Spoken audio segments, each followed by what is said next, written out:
अस्सलाम वालेकुम। नमस्ते, सत श्री अकाल। उम्मीद करता हूँ फिट होंगे, बेहतरीन होंगे, अपनी लाइफ अच्छे से एंजॉय करोगे। हम तीनों की तरह आज एक और वीडियो और उसका टाइटल वीडियो का title west Bengal result ultimate meltdowns, BJP dominate TMC.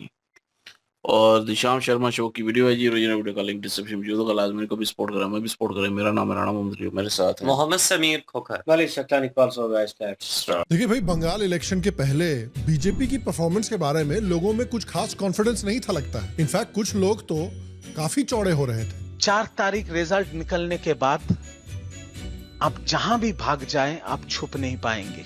4 तारीख 12টার পরে কোন জল্লাদের কত ক্ষমতা আর কার দিল্লির বাবা কাকে বাঁচাতে আসে আমি 4 তারিখ দেখব।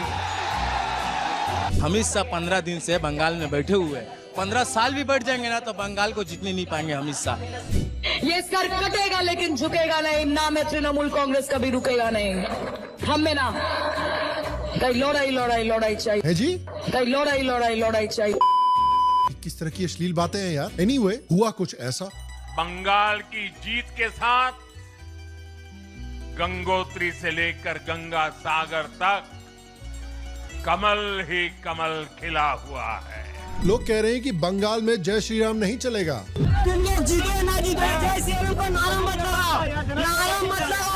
इस बात पे मैं कहना चाहता हूं कि याद रखिए, कई साल पहले अटल बिहारी वाजपेयी जी ने ये बात ऑपोजिशन से कही थी कि बीजेपी से आपको लड़ना है एक दिन, मगर राम से मत लड़िए, निपट जाओगे। और आज देखिए बंगाल के फेमस हावड़ा ब्रिज पे क्या हाल है।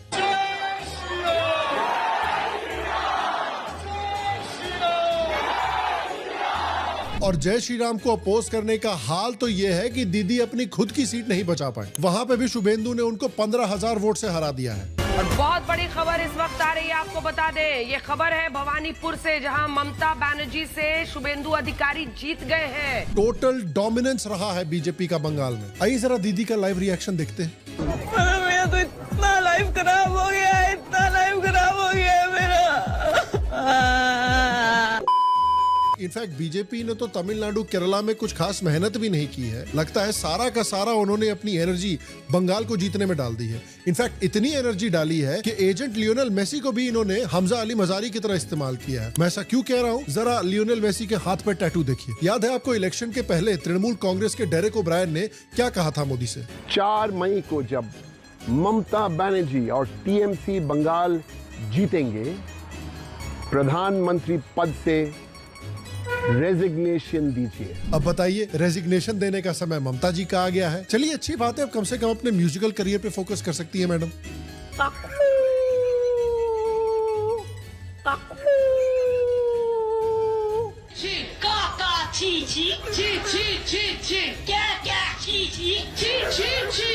हम्बा हम्बा रम्बा रम्बा कम्बा कम्बा दुम्बा दुम्बा बुम्बा बुम्बा बम्बा बम्बा। तो आइए, वेस्ट बंगाल के इस ट्रूली हिस्टोरिक रिजल्ट के बाद जो nuclear grade, absolutely nuclear winter level के मेल्टडाउन्स निकल के आए हैं, उनको हम अपने न्यूक्लियर प्रोटेक्शन ग्लासेस के साथ एंजॉय करते हैं। और बीजेपी ने ये हिस्टोरिक बंगाल जीत कैसे की, उसको भी ब्रेक डाउन करेंगे।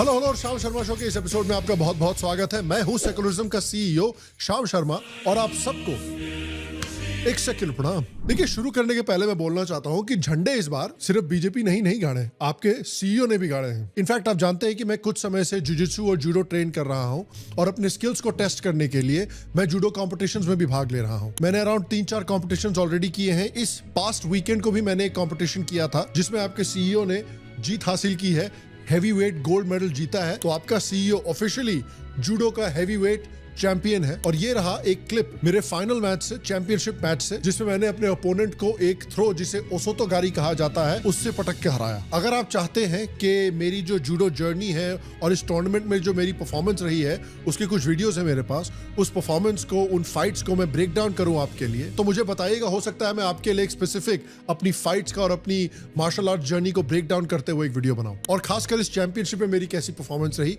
उसको ब्रेक डाउन करते हुए। तो एक और गोल्ड मेडल हमारी वहां मेडल टैली में ऐड होने वाला है। और आपका प्यार इसी तरह से बना रहा तो आगे और भी गोल्ड आएगा। तो देखिए, वेस्ट बंगाल ने अपनी पोस्ट इंडिपेंडेंस हिस्ट्री में पहली बार बीजेपी की गवर्नमेंट को इलेक्ट किया है। स्टेट ने 2 फेजेस में वोट किया था, अप्रैल 23 और अप्रैल 29, और एक हिस्टोरिक टर्नआउट आया था ऑलमोस्ट 93% का, जो कि वेस्ट बंगाल की इलेक्टोरल हिस्ट्री का हाईएस्ट है। I mean 93% तो यार अनहर्ड ऑफ है टर्नआउट। बीजेपी ने काफी आराम से मेजॉरिटी मार्क क्रॉस कर दिया है और अब तो जिस समय मैं रिकॉर्ड कर रहा हूं उस समय पर 2004 और 2008 सीट्स के बीच में बैठे हैं। 77 से ऑलमोस्ट 208 तक पहुंच गए हैं। ये किस लेवल का हिस्टोरिक रिजल्ट है उसके बारे में तो हम बात करेंगे ही कि आपको क्यों समझना चाहिए कि ये रिजल्ट इतना इंपॉर्टेंट क्यों है, ना सिर्फ वेस्ट बंगाल के लिए बल्कि भारत के लिए, भारत के डायरेक्शन के लिए। तो देखिए, बहुत ही हिस्टोरिक रिजल्ट है क्योंकि वेस्ट बंगाल ने फाइनली गुंडा राज को बंगाल से उठाकर फेंकने के लिए वोट किया है।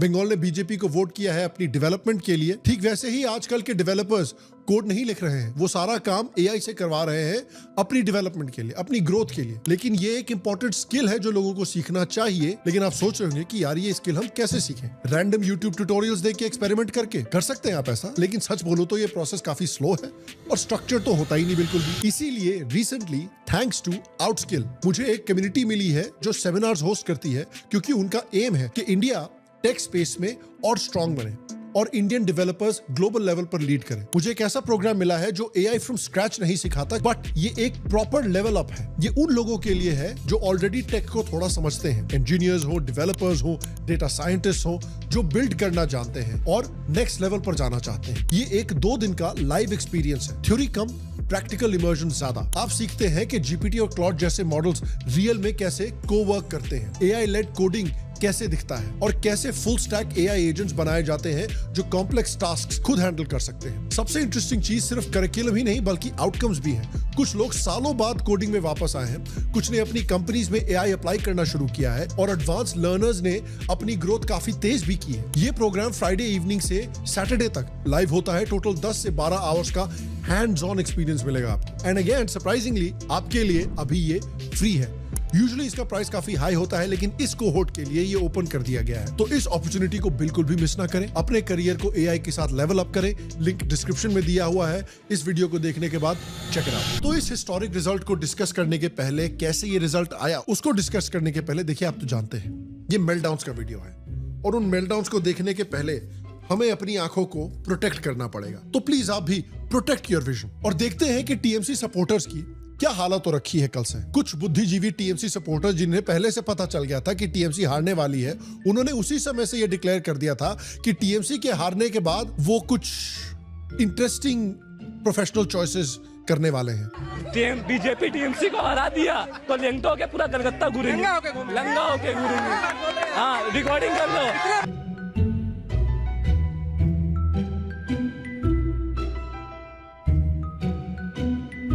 एक्चुअली यू नो व्हाट, रहने दीजिए, ऐसा करने की कोई जरूरत नहीं। सारे बंगालीज और सारे देश की मेंटल हेल्थ के लिए प्लीज इस प्रॉमिस को फुलफिल करने की कोई जरूरत नहीं है। मैं शाम शर्मा शो हमारी पूरी ऑडियंस की तरफ से हाथ जोड़ते हैं और आपसे पोलाइटली रिक्वेस्ट करते हैं कि प्लीज इस प्रॉमिस को पूरा करने की कोई जरूरत नहीं है। सर जी, लोग मीम बना के बोल रहे हैं यार कि इस कार में कांग्रेस से ज्यादा सीटें हैं। हमारे world famous boxer Rajdeep Sardesai के चैनल पे देखिए कैसी बेइज्जतियां हो रही हैं। Even those who are in the car.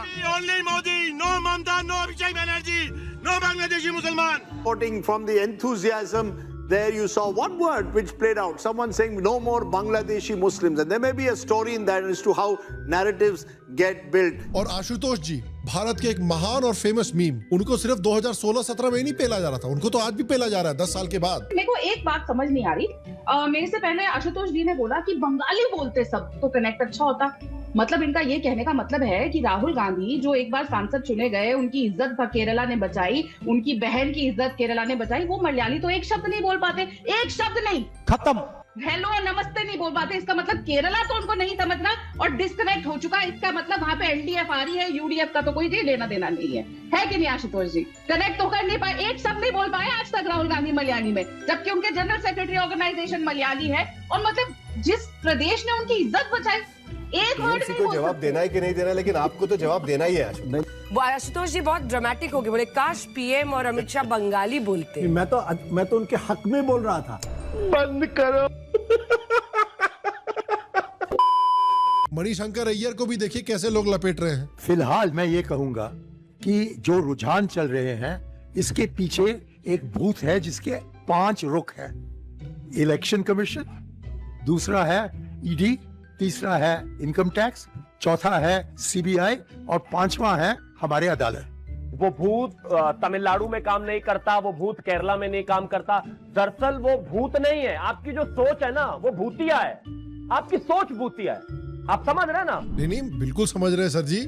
किसी और लेटर की जगह आपने भ लगा दिया है, बिल्कुल समझ रहे हैं। तो एक लेवल का मेल्टडाउन तो ये है। दूसरे लेवल का मेल्टडाउन आ रहा है जो आपने अभी तक तो सोच ही लिया होगा। 2024 के बाद से जो इलेक्शन भी बीजेपी ने जीता है उसमें यही एक्सक्यूज लगाया जा रहा है, वोट चोरी, वोट चोरी, वोट चोरी। जहां ऑपोजिशन जीतती है वहां जनता जनार्दन ने जवाब दे दिया, जहां बीजेपी जीतती है वहां वोट चोरी हो गई। बंगाल में भी हमको यही देखने को मिल रहा है। आरफा बीबी जो बोल रही थी कि बीजेपी जीते या हारे उनको कोई फर्क नहीं पड़ता, क्योंकि दोनों ही केसेस में बीजेपी की हार होने वाली है। जीत में भी उसकी हार होगी और हार में तो उसकी हार होगी ही और दोनों तरह से बीजेपी का डिक्लाइन कोई नहीं रोक सकता। आज उनके तेवर ही बदल गए। आज देखिए बोल रहे हैं कि इलेक्शन चोरी हो गया। झटके और धक्के वाली बात है, खासकर उन लोगों के लिए जो अभी भी निष्पक्ष चुनाव में यकीन रखते हैं, जो ये समझते हैं कि लोकतंत्र के लिए बेहद अहम है कि जो आम नागरिक है वो जहां वोट डाल रहा है उसका वोट वहीं गिना जाए। सुबह से उठ के ट्वीट पे ट्वीट पे ले जा रही है मैडम। इलेक्शन कमीशन तक को कंग्रेचुलेट कर दिया इन्होंने। योगेंद्र यादव का कहना है कि वोटर सरकार को नहीं, सरकार वोटर को चुन रहे हैं। वाह! क्या अब लोकतंत्र की बिल्कुल जो न्यूनतम आखिरी लाइन है, क्या वो भी हम पार कर गए हैं? देखिए, लोकतंत्र में वोटर सरकार को चुनता है। अगर सरकार वोटर को चुनने लग जाए, केंद्र सरकार राज्यों के वोटर को चुनने लग जाए, फिर क्या होगा? दुग्गल साहब उठे, उनको इतना डिप्रेशन हो गया कि उन्होंने तो भैया पूरे का पूरा पीएचडी थीसिस लिख दिया कि कैसे इलेक्शन को चोरी किया गया था। इतना वर्ड सेलिंग क्यों कर रहा है भाई? कंट्रोल। वैसे ऑनेस्टली यार मैं इसका दुख समझ सकता हूँ। ये भी सोच रहा होगा कि मेरा इतना बड़ा यूट्यूब चैनल है, इतने मेरे को व्यूज आते हैं, इंडिया के सारे लोग मुझे जर्मन है, फॉरेनर है समझ के देखने आ जाते हैं मेरे सारे वीडियो, लेकिन मैं जब भी बोलता हूँ किसी पार्टी को वोट करो तो वोट क्यों नहीं देते यार? इंटरनेट की सबसे बड़ी पनौती बना के रख दिया इनको। ये आदमी जिसको सपोर्ट देता है वो पार्टी जाके पिल जाती है। फैन समझ गए कि इस आदमी से कुछ होता जाता तो है नहीं यार, खाली बकचोदी पेलता रहता है इंटरनेट पे। कुछ नहीं कर सकते हैं आप, बस एक नपुंसक की तरह खड़े होकर तमाशा देख सकते हैं आप, एक नपुंसक की तरह।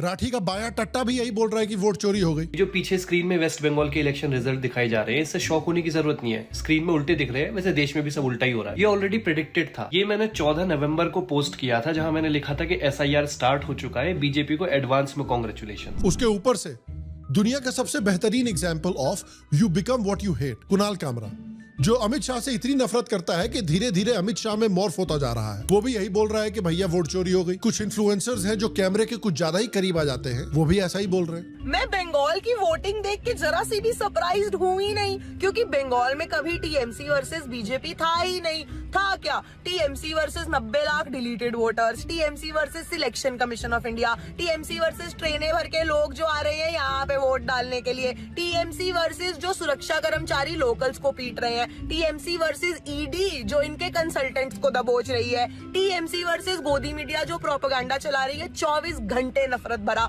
टीएमसी वर्सेस भाजपाओं के वो सारे सीएम जो अपनी खुद की कॉन्स्टिट्यूएंसी अचानक से भूल गए हैं, और अंधा पैसा, अंधा पैसा। अरे यार मैडम, थोड़ा सा कैमरे से पीछे हो जाइए यार, डर लग रहा है, ऐसा लगता है निगल जाइएगा। लोग कह रहे हैं कि बीजेपी नहीं जीती है, इलेक्शन कमीशन जीती है। पश्चिम बंगाल चुनाव में भाजपा जीत गई, चुनाव आयोग को बधाई।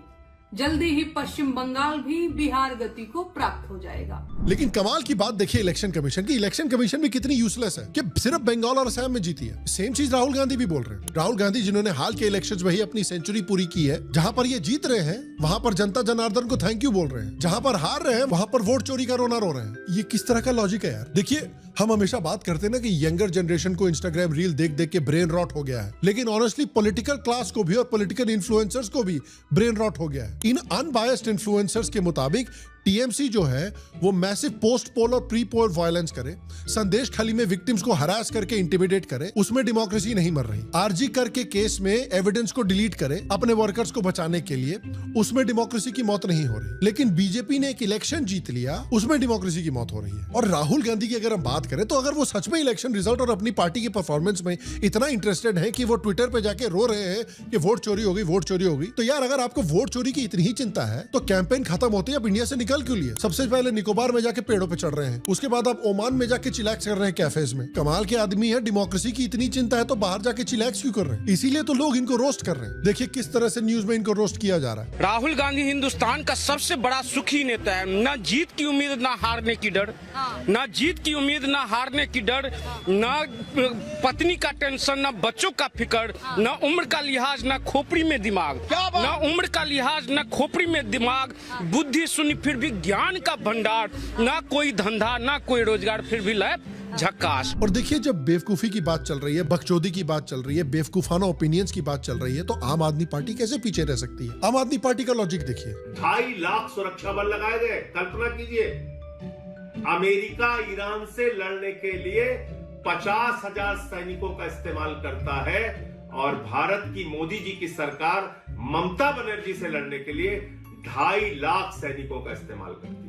अच्छा, प्रॉब्लम क्राइम करने से नहीं है, लेकिन प्रॉब्लम इस बात से है कि आप लोगों को क्राइम करने से रोक कैसे सकते हैं। बेसिकली ये कह रहे हैं कि यार क्रिमिनल भी तो लोग होते हैं, उनको भी पेट पालना है, उनको भी अपने परिवार की देख रेख करनी है। अकॉर्डिंग टू आम आदमी पार्टी, बीजेपी जो है इनोसेंट क्रिमिनल्स को एक हैप्पी फुलफिलिंग लाइफ जीने से क्यों रोकने की कोशिश कर रही है? मैं तो कहता हूँ आम आदमी पार्टी को यही पूरे देश में ऐसे कैंपेन स्लोगन इस्तेमाल करना चाहिए अपने लिए। आम आदमी जाए भाड़ में, हम क्रिमिनल के साथ खड़े हैं। अब यार पंजाब ही बचा है, इसी तरह से बकचोदी करते रहे ना, अगले साल वो भी साफ हो जाए। लोग बोल रहे हैं कि गुजराती ने बंगालियों के दिल में फाइनली जगह बना ली, आज जेठालाल के दिल को बहुत शांति मिली होगी। अब देखिए जैसे मैंने आपको दिखाया, बहुत सारे लोग बोल रहे हैं कि ईवीएम हैक हो गए हैं, कितनी बुरी बात है। बट देखिए ईवीएम चलिए हैक हुए हैं, लेकिन अनफेयर तरीके से नहीं हो। क्या है ना कि men will always be men. Amit Shah ji को पता चला कि सयंतिका बैनर्जी लीड कर रही है कहीं पे, अब भले ही टीएमसी की है, लेकिन अमित शाह भी बोलते देखो सुंदर है, जीतने दो, कोई बात नहीं। तो देखिए मैंने आपको बताया था ना कि बंगाल में जो ये जीत हुई है, ये बहुत स्पेशल है जीत इंडिया की हिस्ट्री में, बंगाल के लिए, इंडिया के फ्यूचर डायरेक्शन के लिए। अब ये जीत इतनी स्पेशल क्यों है? इसके कई रीजंस हैं। पहली बात, तृणमूल कांग्रेस पार्टी अपनी corrupt, anti development, pro criminal politics के साथ बंगाल में खत्म हो गई। 15 साल का डोमिनेशन इनका बीजेपी ने खत्म कर दिया एक लैंडस्लाइड जीत के साथ। दूसरी बात, और ये बात भी बहुत इंपॉर्टेंट है, कि वेस्ट बंगाल एक बॉर्डर स्टेट है और एक इंपॉर्टेंट बॉर्डर स्टेट है जो अब एक नेशनलिस्ट पार्टी के कंट्रोल में है। मतलब अब उम्मीद है कि इलीगल इन्फिल्ट्रेटर्स के खिलाफ स्ट्रिक्ट एक्शन लिया जाएगा। एसआईआर जो है, एनआरसी जो है, सीएए जो है, उस पर और जोर डाला जाएगा। इंडिया बांग्लादेश बॉर्डर को सिक्योर करने के लिए और स्ट्रॉन्ग स्टेप्स लिए जाएंगे। और सबसे इंपॉर्टेंट बात स्ट्रेटेजिकली, कि आप देखिए कि वेस्ट बंगाल और असम में जीत के साथ और नॉर्थ ईस्ट में भी बीजेपी की गवर्नमेंट्स हैं, तो एक प्रो इंडिया नेशनलिस्ट पार्टी अब पूरे के पूरे चिकन नेक को कंट्रोल करती है, जो इंडिया के लिए स्ट्रेटेजिकली इतना इंपॉर्टेंट एरिया है। ये वो नैरो स्ट्रिप है जो नॉर्थ ईस्ट को बाकी इंडिया से कनेक्ट करता है। इसकी नेशनल सिक्योरिटी के लिए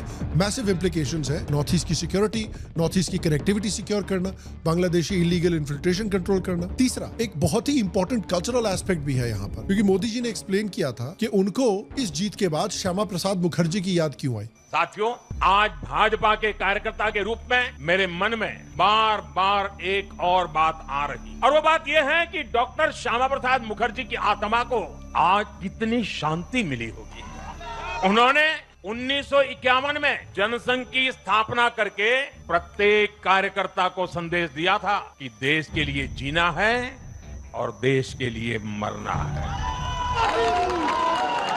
तो कौन है श्यामा प्रसाद मुखर्जी? श्यामा प्रसाद मुखर्जी ने 1951 में भारतीय जनसंघ बीजेएस फाउंड किया था, जो आगे चल के आज की भारतीय जनता पार्टी बन जाता है। तो वो बेसिकली भारतीय जनता पार्टी के प्रोजेनिटर हैं। उन्होंने आरएसएस चीफ एमएस गोलवलकर के साथ मिलकर आरएसएस की ऑर्गेनाइजेशनल बैकिंग से 21 अक्टूबर 1951 में दिल्ली में भारतीय जनसंघ का क्रिएशन किया था। उन्होंने बीजेपी का ऑर्गेनाइजेशनल और आइडियोलॉजिकल एंसेस्टर क्रिएट किया था और नेहरू के खिलाफ एक कल्चरल नेशनलिस्ट ऑपोजिशन क्रिएट किया था। उनकी की पोजीशंस थी जो उन्होंने बीजेपी को दी थी, जो था कल्चरल नेशनलिज्म, नेशनल इंटीग्रेशन और एक स्ट्रॉन्गर सेंट्रल स्टेट के लिए कंसिस्टेंटली उन्होंने आर्ग्यू किया था। नेहरू की अकोमोडेशनिस्ट या अपीजमेंट पॉलिटिक्स का उन्होंने क्लियरली ऑपोजिशन किया था। वो आर्टिकल 370 के भी प्रोमिनेंट क्रिटिक थे। वो मानते थे कि जम्मू एंड कश्मीर को बिना अलग फ्लैग, बिना अलग कॉन्स्टिट्यूशन के पूरी तरह से इंडिया में इंटीग्रेट किया जाए, जो बाद में जनसंघ और फिर बीजेपी का एक सेंट्रल पोल प्रॉमिस भी बना। तो आज उनकी भी आत्मा को आप सोचिए कितनी शांति मिली होगी कि इतने सालों के बाद उनके होम स्टेट में एक नेशनलिस्ट पार्टी आई है। और यार बंगाल के बारे में भी सोचिए आप जरा। बंगाल अंग्रेजी रूल के दौरान इंडियन रेवोल्यूशनरी मूवमेंट का नर्व सेंटर हुआ करता था। 19th और 20th सेंचुरीज में हिंदू स्पिरिचुअल और कल्चरल रेनेसांस का नर्व सेंटर भी था। अब उम्मीद है कि Bengali society communist TMC control से फ्री होने के बाद और 19th और 20th सेंचुरी की तरह एक इंडियन कल्चरल रिवाइवल हो सकता है कि दोबारा बंगाल से ही निकल कर आए, कि बंगाल पूरे इंडिया में एक रेनेसांस इंस्पायर करे। तो ये बात हुई कि बंगाल के लिए विक्ट्री क्यों जरूरी है। दूसरी बात, क्या रीजंस थी कि बीजेपी ने बंगाल इतनी इंप्रेसिव तरीके से जीता। देखिए, बीजेपी की बंगाल का विक्ट्री का सेंट्रल आर्किटेक्ट अनएम्बिग्यूअसली अमित शाह है। अमित शाह ने देखिए किसी भी स्टेट में इस तरह से पार्टिसिपेशन नहीं की है इलेक्शन जीतने में जिस तरह से उन्होंने बंगाल में की है। ना असम में, ना केरला में, ना तमिलनाडु में। उनका पूरा का पूरा फोकस बंगाल जीतने पे था। ये बात उन्होंने पर्सनली ले रखी थी। इनफैक्ट बंगाल में जीतने का प्लान और तृणमूल कांग्रेस को हटाने का प्लान इन्होंने 2014 से बना रखा है। पहले ये रैली की जब बात चलती थी तो ममता जी ने मीडिया के सामने एक छोटा सा सवाल किया कि अमित शाह कौन है। मैं अमित शाह हूं। मैं भारतीय जनता पार्टी का एक छोटा सा कार्यकर्ता हूं। मैं अमित शाह हूं और इस बंगाल की भूमि पर से तृणमूल को उखाड़ने के लिए आया हूं, वो आप समझ लीजिए। और आज देखिए क्या हालत है। लगातार ममता ये कह रही थी कि बंगाल कब्जा करने के बाद दिल्ली कब्जा करेंगे और दिल्ली से भाजपा को भगाएंगे। बहुत अच्छी बात है। यहाँ कुछ नहीं बचा है, दिल्ली कहाँ आएंगी।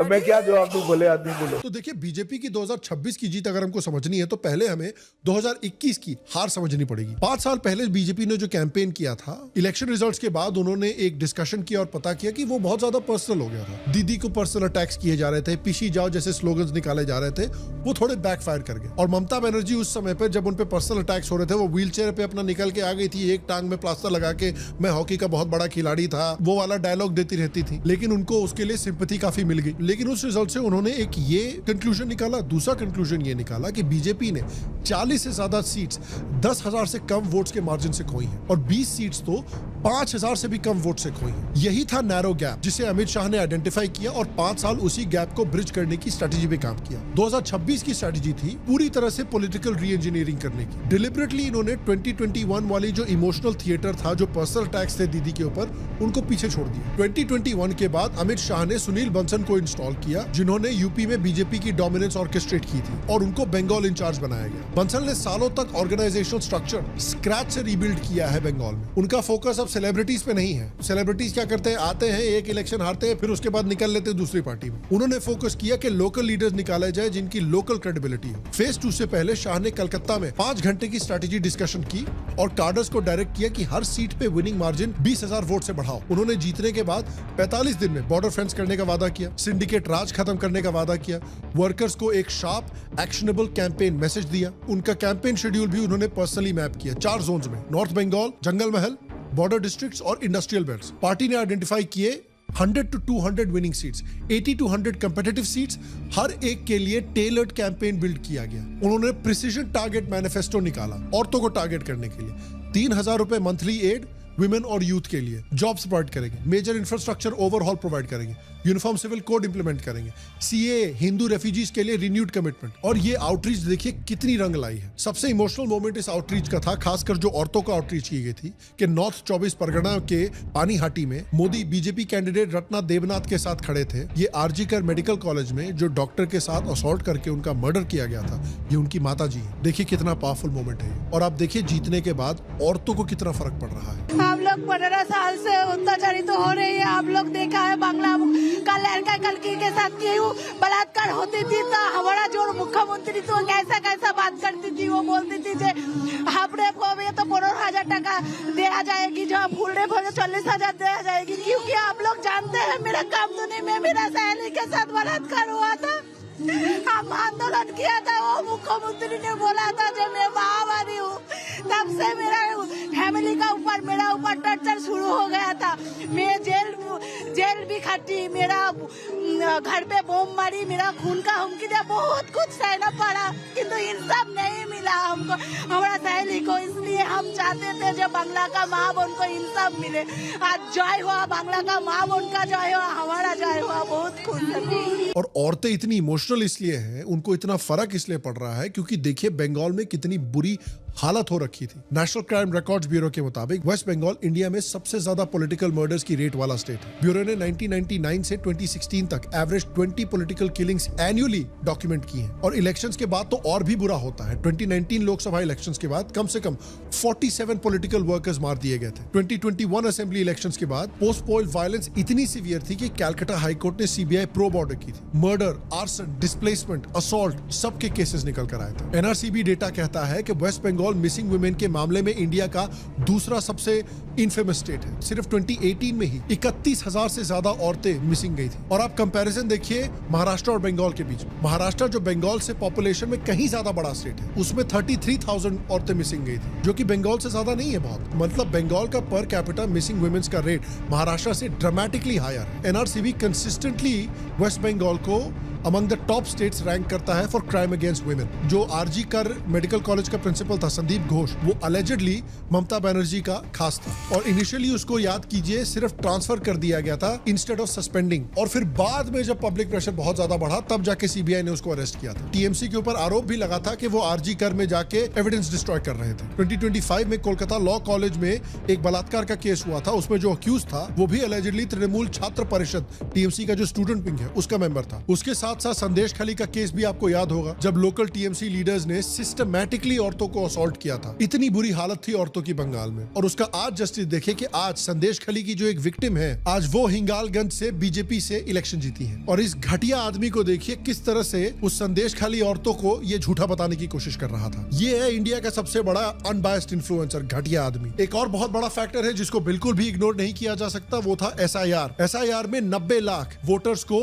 वेस्ट बंगाल की इलेक्टोरल रोल से हटाया गया था, जो कि अप्रोक्सीमेटली 12% था इंटायर इलेक्टोरेट का। गवर्नमेंट का कहना है कि मेजॉरिटी जो इसमें लोग थे वो बांग्लादेशी इमिग्रेंट थे जिनके पास कागजात नहीं थे। और एक और बहुत बड़ा फैक्टर है बीजेपी की जीत का और तृणमूल कांग्रेस की हार का, वो ये है कि तृणमूल कांग्रेस ने अपने ही पैरों पे कुल्हाड़ी मारी है। यानी तृणमूल कांग्रेस के 15 साल के राज में ये स्टेट पूरी तरह से बर्बाद हो गया है। इंडिपेंडेंट के वक्त इंडिया की इंडस्ट्रियल प्रोडक्शन का 30% बंगाल से आता था, आज सिर्फ 3.5% आता है। जीडीपी का कंट्रीब्यूशन देखिए, 1960 में इंडिया के नेशनल जीडीपी का अप्रोक्सीमेटली 11% बंगाल से आता था। 2023 में सिर्फ 5.5%। मिनिस्ट्री ऑफ कॉर्पोरेट अफेयर्स की पार्लियामेंट्री डिस्क्लोजर्स कहती हैं कि 2011 से 2025 के बीच ऑलमोस्ट 7,000 कंपनीज ने अपने रजिस्टर्ड ऑफिसेज वेस्ट बंगाल से दूसरे स्टेट्स में शिफ्ट कर दिए हैं और इनमें 110 पब्लिकली लिस्टेड कंपनीज भी हैं। और सिर्फ 2019 से 2024 के बीच में एडिशनल 2,000 से ज्यादा कंपनीज ने बंगाल छोड़ दिया है। एवरेज 445 कंपनीज हर साल बंगाल छोड़कर भाग रही हैं। 2019 से 2025 के बीच में वेस्ट बंगाल ने सिर्फ 663 मिलियन का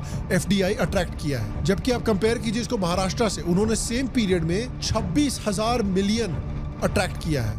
ये बंगाल से 40 टाइम्स ज्यादा है। तो ये रीजंस हैं कि क्यों बंगाल की जो पब्लिक है वो टीएमसी से पूरी तरह से पक चुकी थी, परेशान हो चुकी थी। जिस तरह से अपीजमेंट पॉलिटिक्स की जाती थी, जिस तरह से इलीगल इमिग्रेशन की बाढ़ आ रही थी बांग्लादेश में, भारी तरीके से हिंदू कंसोलिडेशन हुआ है। 93% वोट गया है, यानी पब्लिक भारी मात्रा में निकल कर आई है। 2008 सीटें आई हैं, यानी भारी हिंदू कंसोलिडेशन हुआ है। क्योंकि देखिए मुसलमान तो एज अ ब्लॉक टीएमसी को वोट कर रहे हैं, लेकिन उसके बदले में जो 70% हिंदू पॉपुलेशन है उन्होंने भारी मात्रा में कॉन्सेंट्रेट करके बीजेपी को वोट दिया है, इसलिए बीजेपी की इतनी सारी सीटें आई हैं। और ये बंगाल के लिए कल्चरली बहुत अच्छी बात है। और देखिए और भी इलेक्शन रिजल्ट्स आए हैं। तमिलनाडु का सबसे बड़ा शौक यह है कि विजय की टीवी के जिसका पहला इलेक्शन था वो अपने पहले इलेक्शन में सबसे बड़ी पार्टी बन गई। और डीएमके जो रूलिंग पार्टी है सिर्फ 51 सीट्स पे कोलैप्स हो गई, यानी डिस्टेंट थर्ड आई है। स्टालिन अपेरेंटली अपने खुद स्ट्रॉन्ग होल्ड से हार गए हैं। केरला में भी यूडीएफ ने स्वीप किया है और कम्युनिस्ट पिछले 50 साल में पहली बार पूरी तरह से हर एक स्टेट से साफ हो चुके हैं। असम में तो देखिए बीजेपी का थर्ड हिस्टोरिक लैंडस्लाइड। एनडीए को 50% से ज्यादा वोट्स मिले हैं असम में। टर्नआउट भी 2021 के कंपैरिजन में ज्यादा मिला है। मतलब हिमंत बिस्वा शर्मा जो है वो हर एक इलेक्शन में असम में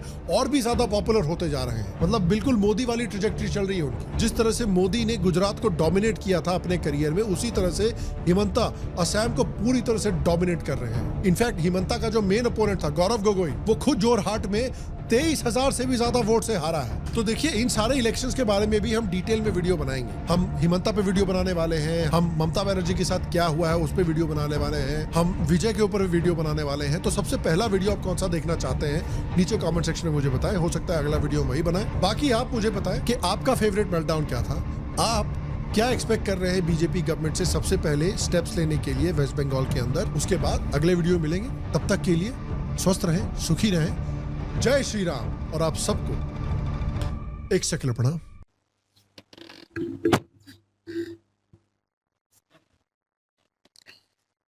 जी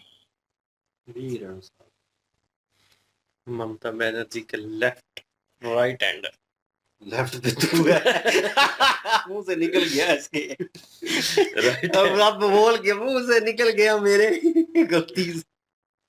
जी बिल्कुल जी। बंगाल के इलेक्शन की अगर बात करें, बंगाल के इलेक्शन में जो चीजें हुई हैं वो काफी ज्यादा नई चीजें हुई हैं और उम्मीद जो थी वो बीजेपी के जीतने की थी, लेकिन इतने अच्छे तरीके से बीजेपी जो है वो विन करेगी इस तरह से उम्मीद नहीं थी, क्योंकि बंगाल में जाहिर सी बात है पिछले कई सालों से जो राज चला आ रहा है वो जो ममता बनर्जी की पार्टी है उनका राज चला आ रहा है और उनको इस दफा भी यकीन था कि वो जीतेंगी, लेकिन बहुत सारी ऐसी उनकी गलतियां हैं जिसके ऊपर किसी तरीके से भी कंप्रोमाइज जो है वो आवाम करने के लिए तैयार नहीं थी, क्योंकि जितनी भी बंगाल के लोग थे, जो चीजें वहां पे हो रही थी उन चीजों से काफी ज्यादा तंग थे। उनमें सबसे एक बड़ी जो चीज हो रही थी, जो बड़ी गलत कार्य हो रहा था, वो ये था कि महिलाएं जो हैं उन बिचारियों के साथ आए रोज रेप होता था और एक रेट मुकर्रर कर दिया था ममता बनर्जी की तरफ से कि ठीक है जिसके साथ रेप होता है और जो करने वाला है उसको अगर किसी न किसी बड़ी जो कह ले के नेता का वो रिश्तेदार निकल आता है या उसका सपोर्टर निकल आता है तो उसको सजा नहीं होती थी और 5-10 लाख रुपए दे के तो वो जो है ना वो महिला के साथ जो है वो इंसाफ कर दिया जाता था कि उनको लगता था कि ये इंसाफ हो गया, कि हमने अपनी तरफ से जो काम था वो पूरा कर दिया। अब वहां पे जो महिलाएं हैं उनके जज्बात सुनने के लिए मिले हैं, वो बेचारी काफी ज्यादा रोकर बता रही हैं। एक तो ऐसी महिला भी दिखाई गई है जिनकी बेटी के साथ रेप हुआ, वो कह रही हैं कि मैंने जब इंसाफ के लिए कोशिश की तो उल्टा मुझे ही जेल करवा दी। मतलब कि इस तरह के कार्य जो हैं वो होते रहे हैं कि लोगों को डराना धमकाना, परिवार के पास जाना, उनसे ये कहना कि आप पैसे ले लें और कंप्रोमाइज कर लें, माफ कर दें। अगर आप माफ नहीं करेंगे तो उल्टा जो केस है वो आपके ऊपर ही आ जाएंगे। तो ममता बनर्जी जो है वो अपनी कोताहियों की वजह से, अपनी गलतियों की वजह से जो है वो इस दफा इलेक्शन हार चुकी हैं और जिस तरह से क्लीन स्वीप उनका हुआ है उनका होना भी चाहिए, क्योंकि बहुत सारे ऐसे लोग, ऐसे परिवार जो हैं उनके राज्य में उनके घर उजड़े, उनकी जानें गई, लेकिन ममता बनर्जी की तरफ से कोई एक्शन नहीं लिया गया, किसी किस्म का इंसाफ जो है वो नहीं किया गया और ममता बनर्जी जो है वो अपने वोट बैंक को बचाने के लिए इलीगल तरीके से वहां पे जो लोग रह रहे थे उनको भी पूरी तरह से सपोर्ट करती थी। बीजेपी जो इलेक्शन हारी है, बीजेपी ने इन सारी चीजों के ऊपर वर्क किया है कि कौन कौन सी ऐसी चीज है जिसकी वजह से हमें जो है वो इलेक्शन हारना पड़ा और कौन सी ऐसी चीजें हैं, ऐसी गलतियां हैं जिनको हम आने वाले टाइम में दुरुस्त कर सकते हैं। सबसे पहले तो इलीगल जो वोटर्स थे उनकी जो संख्या है वो बहुत ज्यादा है और इसी चीज का फायदा जो है ममता बनर्जी हर दफा उठाती रही है। तो इस चीज को लेकर जो बीजेपी सरकार है उन्होंने ये नोटिस लिया और जितने भी ऐसे वोटर्स थे उनके वोट को उन्होंने कैंसिल कर दिया। वोट डालने की जो उनकी कह लें कि अथॉरिटी थी वो खत्म हो गई। उसके बाद जो लीगल तरीके से जो वोटर्स आए हैं उनके पास जाना, अपनी कैंपेन चलाना, अपने नुमाइंदे भेजना और वहां पे यकीन दहानी इस चीज की करवाना कि जिन चीजों की वहां पे जरूरत है, वहां पे जरूरत जो थी वो सबसे ज्यादा तो ऐसे लोगों की थी कि ऐसे लोग होने चाहिए कि जहाँ पे इलीगल तरीके से घुसपैठ के आने वाले लोग हैं उनकी रोकथाम की जाए, ताकि वहां के जो लोग हैं उनका कल्याण हो सके, उनका भला हो सके, उनका जो अधिकार है वो उनको पूरी तरह से मिल सके और वो पूरी तरह से उसी टाइम मिलेगा जिस तरह से जो घुसपैठ के जितने भी वहां पे घुसे हुए उन सबको वहां से निकाला जाए। दूसरी चीज ये है कि महिलाओं की सुरक्षा, ये एक बड़ा मुद्दा था। इस चीज के ऊपर भी वादा किया गया है कि आने वाले टाइम में किसी भी महिला के साथ ज्यादती जो है वो नहीं होगी और उसके बाद बेरोजगारी के ऊपर बात की गई। उसके बाद स्कूल, कॉलेज, हेल्थ के हवाले से काफी सारी चीजें जो है बंगाल में हुई तो है कुछ नहीं है। बंगाल में ममता बनर्जी जो थी उन्होंने क्या किया, उन्होंने सिर्फ और सिर्फ जो क्राइम करने वाले लोग थे उनको सपोर्ट किया, बस। इसके अलावा उन्होंने कोई भी वहां पर जो डेवलपमेंट के काम है वो नहीं किए। तो इसी चीज का लाभ जो है वो बीजेपी ने उठाया है और बीजेपी ने यकीन दहानी वहां के लोगों को करवाई है कि आने वाले टाइम में उनके साथ इंसाफ भी होगा और उनका कल्याण भी होगा, वहां पे भी तरक्की होगी। अब देखते हैं कि बीजेपी के जो वादे हैं वो किस हद तक वो पूरे कर पाती है। जी बिल्कुल जी। और पिछले वीडियो में भी मेजर साहब की वीडियो में भी जिक्र हुआ था बंगाल इलेक्शन पे, तो उसमें भी यही कहा था कि असल में हारने की जो बड़ी वजह है उनमें एक एसआईआर था, क्योंकि उसमें जो जाली वोट्स वगैरह थे उनकी छांटी हुई है और वो निकाले गए। और दूसरी बड़ी हार की वजह वो जो कॉलेज में जो यूनिवर्सिटी में रेप हुआ था एक बच्ची का, वो उस पे पक्षपात करना, वो कॉलेज का जो प्रिंसिपल था यूनिवर्सिटी का, वो असल में वो टीएमसी का जो है वो एक चाहता था, जिसको बचाने के लिए जो है वो ये सारा कुछ किया गया। और उसके अलावा महिलाएं जो हैं उन पे फोकस किया गया बीजेपी की तरफ से, क्योंकि पहले ममता बनर्जी जो हैं वो 1500 शायद मेरे ख्याल में हर महीने देती थी, और लेकिन बीजेपी ने जो है वो 3000 कर दिया। बीजेपी ने कहा कि 3000 देंगे, और उसके अलावा फोर्स में जो है वो पुलिस फोर्स में भी मेरे ख्याल में नौकरियां जो हैं वो कुछ नियुक्त की हैं महिलाओं के लिए, और भी काफ़ी सारी चीज़ें जो है महिलाओं के लिए की हैं। तो महिलाओं का जो वोट है उसको अपनी तरफ जो है वो खींचा है। और उसके अलावा जो जिसके साथ ज्यादती हुई थी वो यूनिवर्सिटी वाली, उसकी जो माता है उनको भी जो है अपने तरफ से जो है वो खड़ा किया इलेक्शन में, तो वो भी जीत गई। उसके अलावा जो खली का एक बात कर रहे थे कि उनके साथ ज्यादती हुई, तो उनके जो मेरे ख्याल में पत्नी है शायद ही, एक मतलब किसी घर के में फर्क थी, मतलब कि वो जो महिला थी उसको जो है वो खड़ा किया इलेक्शन में, वो भी जीत गई। तो लोग जो हैं वो देख रहे हैं कि वो उस वक्त उनको इंसाफ नहीं मिला, लोगों को इंसाफ नहीं मिल रहा था, या वहां पे जो टीएमसी का हो तो बस उसी की सुनी जा रही थी, दूसरा अगर कोई है तो उसको सुनी नहीं जा रही थी, महिलाओं की सुनी नहीं जा रही थी, महिलाएं जो है गायब हो रही थी वहां से, तो कोई जो है सुनाई नहीं थी। उस पे भी जो है टिप्पणियां इसकी तरफ से, ममता बनर्जी की तरफ से जो बयान आते थे वो भी लोगों को नामनासिब लगे, जिसकी वजह से जो है ये सारा जो वोट बैंक है ये अपना बीजेपी को जो है वो चला गया। अब बीजेपी वहां पे जीत चुकी है। अब लोगों को यकीन नहीं आ रहा, जिस तरह के शुरू में सारे ये कह रहे थे कि जी बीजेपी जो है वो जीत के दिखाए बंगाल में से, वेस्ट बंगाल में से, वहां से कभी भी नहीं जीत पाएगी, तो उसने जीत लिया। एक तो कह रहा था कि मैं नंगा होकर घूमूंगा, फिर जो है नॉन पीटीए जो है वो एक सलमान खान को नंगा करके भी दौड़ाया इन्होंने वीडियो में। तो लेकिन वो पता नहीं अब किधर होगा जो कह रहा था कि मैं नंगा दौड़ूंगा बंगाल में अगर वो काम में जीते है तो। सारे ये तो ये सारी बातें ही थी, पैसे और की उनको बातें। नहीं, असल में उनको यही लगता था कि यहाँ पे कोई और पार्टी जीत ही नहीं सकती। लेकिन इस दफा जो है लोगों के अंदर एक गुस्सा था, वो गुस्सा जो है वो टीएमसी के खिलाफ था, वो निकला है और बीजेपी को वोट पड़ा है, और एसआईआर जो है वो जो जली वोट्स थे वो खत्म हुए। ये दो मेन वजह जो है ना वो बहुत ज्यादा अहम है, क्योंकि क्राइम रेट जो है बढ़ चुका था और सुनाई नहीं होती थी लोगों की। तो जब लोगों की सुनाई नहीं होगी तो उन्होंने इस गवर्नमेंट को चाटना है जो वहां पे खुद बनाई होंगी। पहले भी हमने कहा है कि वहां पे इंडिया में लोगों के हाथ में एक ताकत है वोट की। अगर उस वक्त जब उनके साथ जुल्म ज्यादती होगी उस वक्त तो कुछ नहीं कर पाएंगे, लेकिन जिस दिन वोट वाला दिन होगा उस दिन वो अपना वोट डाल के जो है वो बदला लेंगे। तो वो बदला लिया गया है। देख रहे हैं वो जो जिसका सजाती हुई उसकी माता भी जो है बन गई, मतलब एक वो भी इलेक्शन में खड़ी थी, वो भी जीत गई। तो ये टीएमसी की जो ममता बनर्जी हैं वो जिस जगह से खड़ी थी वो भी हार गई। तो महिलाओं ने जो है वो सिंपैथी नहीं दी इस दफा ममता बनर्जी को, दीदी को। तो बाकी मतलब कि ज़ाहिर है जो मुखालिफ हैं उन्होंने तो बातें करनी है ना कि ये हो गया वो हो गया, ऐसे नहीं होना चाहिए था, वैसे नहीं होना चाहिए था। भाई जनता है, उसने चुना है, जनता ने बनाया है और इलेक्ट किया है। अब ममता बनर्जी जो है वो छोड़ नहीं रही सीट। वो कह रही थी ना कि अगर मैं जीत गई तो फिर आपको जो है पीएम मोदी से जो है वो इस्तीफा देना पड़ेगा, रिजाइन करना पड़ेगा। तो अभी खुद नहीं जो है वो हट रही उस सीट से, हार भी चुकी है। तो उनकी पार्टी का एक बंदा था जो कह रहा था। असल में फोकस भी बीजेपी ने सबसे ज्यादा वेस्ट बंगाल में किया है।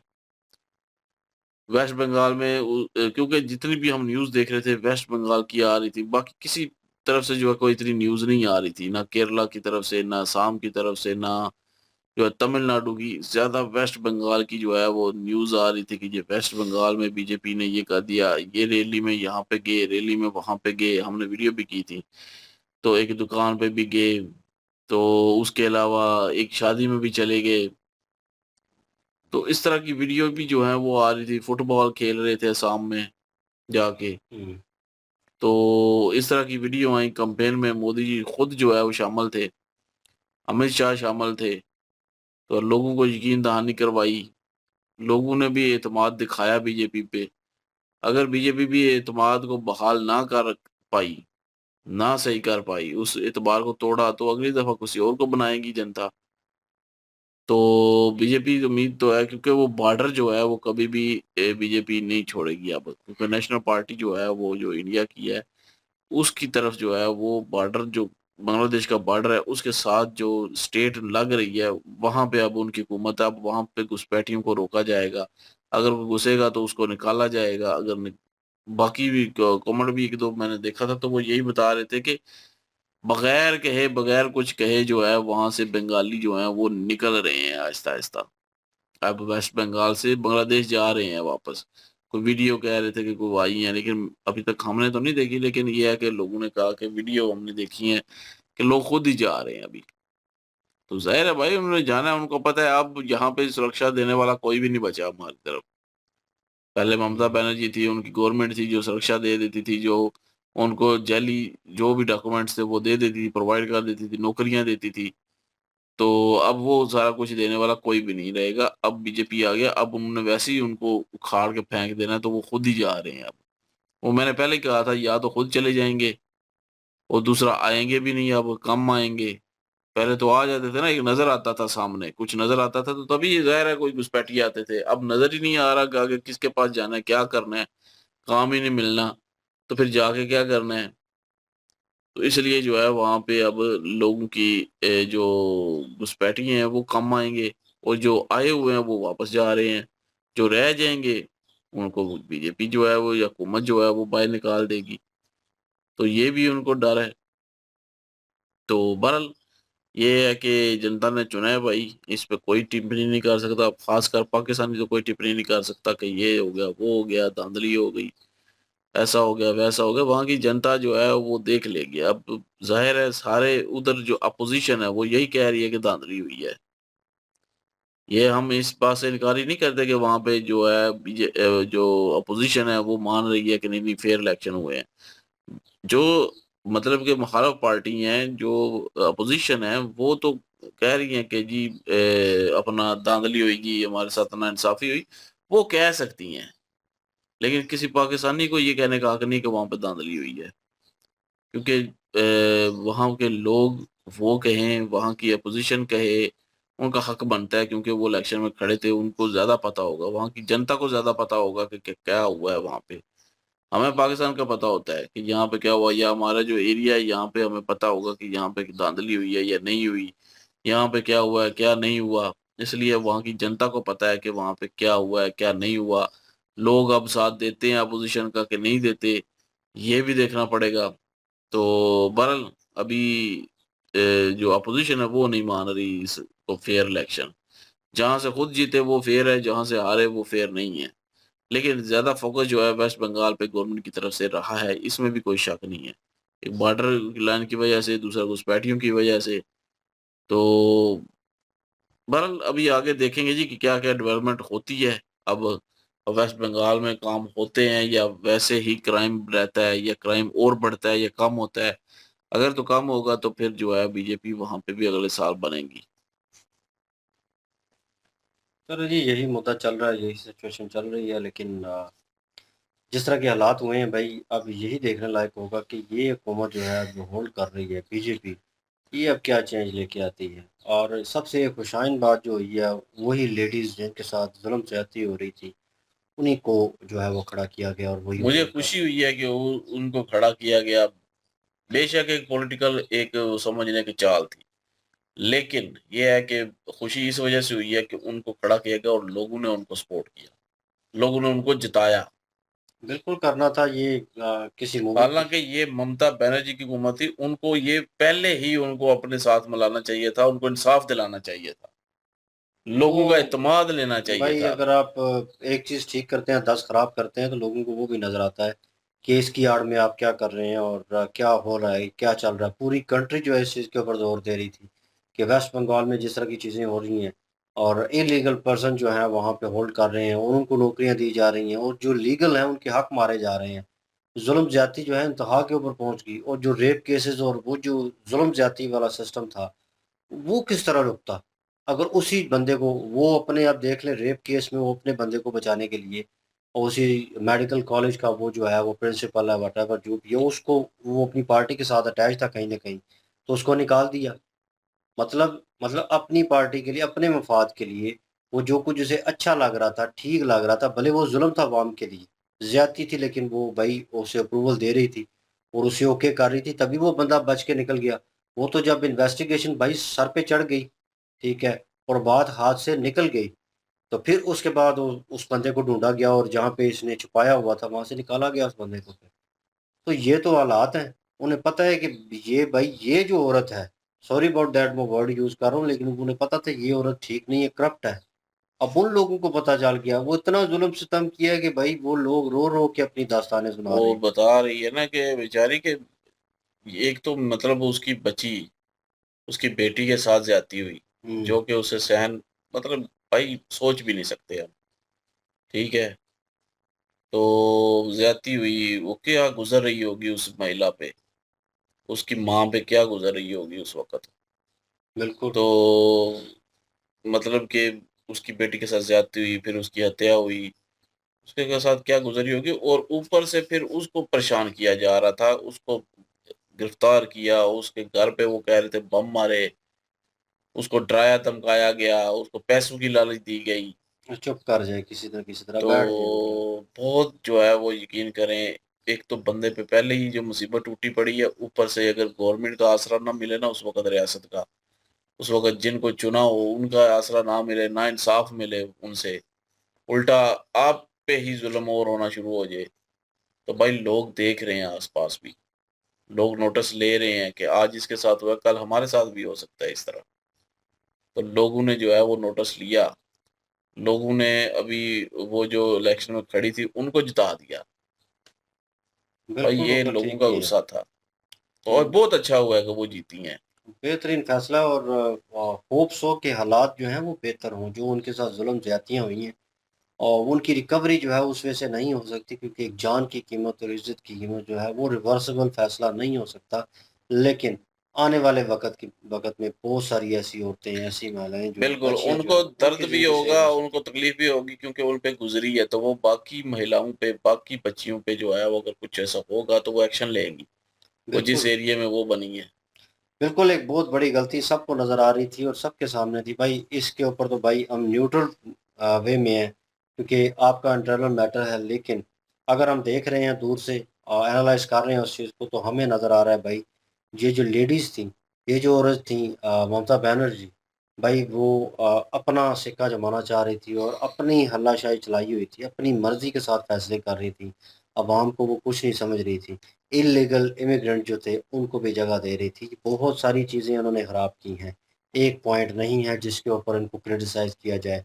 तो भाई वो ड्रामेबाजी इसलिए उन्होंने स्टार्टिंग में ऐड की इन्होंने क्योंकि जब भी इन्होंने सिंपैथी लेनी होती थी, कुछ करना, कभी इनका बाजू टूट जाता था, मैं एक वीडियो देख रहा था, कभी इनके सर के ऊपर चोट लग जाती थी, कभी जनाब पाँव फ्रैक्चर हो गया तो बाहर निकल आई, तो लोगों ने सिंपैथी ज़ाहिर कर दी। तो ये एक तरीक़ाकार होता है, लेकिन तरीक़ाकार तब चलता है इन रियलिटी। मैं कहूँगा हर पॉलिटिशियन कहीं न कहीं यूज़ करता है इस हथियार को, लेकिन वो तब होता है जब आपने पास्ट में अच्छे काम किए हों। लोग कहीं न कहीं आपको एक्सेप्ट करते हों दिल से। यहाँ तो मेरे ख्याल में वो लोग लानत भेज रहे होंगे, और जो पर्सन कह रहा था कि जीतेंगे और मैं नंगा बाहर जाऊँगा और ये, तो मे भी हो सकता है उनका कोई इल्लीगल काम जो है, उसको इन्होंने अप्रोच किया और मुकम्मल करवाया हो, इनकी पार्टी ने। तो तभी वो इनकी सपोर्ट में बोल रहा है। क्योंकि भाई मैंने ज़्यादातर लोगों को देखा है, वो भाई पक्षपात नहीं कर रहे, स्ट्रेट अवे कह रहे हैं कि इनको उतरना चाहिए, इनको साइड पे करें। तभी तो भाई इतने वोट मिले हैं, तभी इतनी संख्या में लोग निकल के आए हैं, उन्होंने वोट किया है, उन्होंने चेंज अप लाने की कोशिश किया, बहुत हो गया इनका। तो भाई उन्होंने स्ट्रेट अवे फैसला सुना दिया। अब ये फैसला पूरे का पूरा बीजेपी के ऊपर आता है कि वो इसको किस तरह होल्ड करते हैं और किस तरह एक अच्छा प्लान इम्प्लीमेंट करते हैं कि आने वाले वक्त में वेस्ट बंगाल में जो चीज़ें हो रही थी उन्होंने पास में निकाल के लेके आए, उनका कह लें कि वो चेंज होगा, सेटअप जो है वो जो है रेशो कम होगी, रेप की रेशो और भी चीज़ें हैं बहुत सारी जिनके ऊपर काम होगा। तो लेट्स सी, देखने लायक होगा सिचुएशन जो है वो किस तरह होती है। इनकी वीडियो अच्छी थी और इन्फॉर्मेशन भी मिली और लोगों का पॉइंट ऑफ व्यू जो है वो जानने को मिला। और आप क्या ओपिनियन रखते हैं कमेंट सेक्शन ओपन आपके लिए। इनके रिलेटेड वीडियो की लिंक भी डिस्क्रिप्शन में मौजूद होगी, प्लीज़ इनके थ्रू हमें भी सपोर्ट कर दीजिएगा। इंशाल्लाह मिलते हैं नेक्स्ट वीडियो में, ख्याल रखिएगा, वो हमें याद रखिएगा, तब तक के लिए अल्लाह हाफिज़, पीस।